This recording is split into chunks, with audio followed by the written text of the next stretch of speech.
प्यासी चींटी और कबूतर। एक समय की बात है, गर्मियों के दिनों में एक चींटी बहुत प्यासी थी और वो अपनी प्यास बुझाने के लिए पानी की तलाश कर रही थी।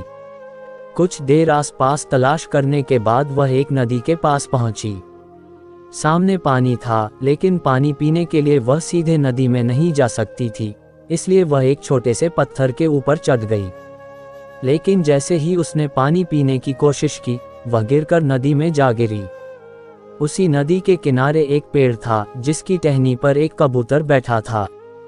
उसने चींटी को पानी में गिरते हुए देख लिया। कबूतर को उस पर तरस आया और उसने चींटी को बचाने की कोशिश की। कबूतर ने तेजी से पेड़ से एक पत्ता तोड़कर नदी में संघर्ष कर रही चींटी के पास फेंक दिया।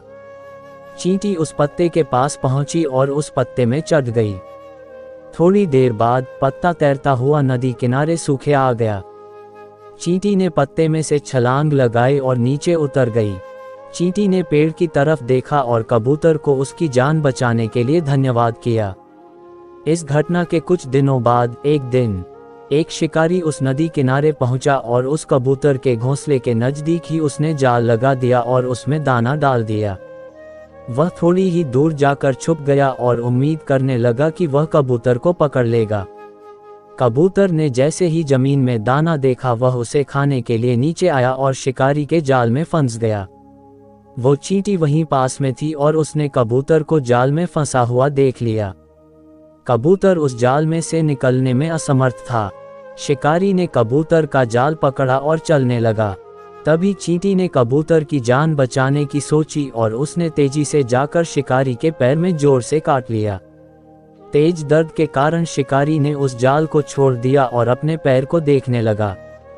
कबूतर को जाल से निकलने का यह मौका मिल गया और वह तेजी से जाल से निकलकर उड़ गया। सीख कर भला हो भला।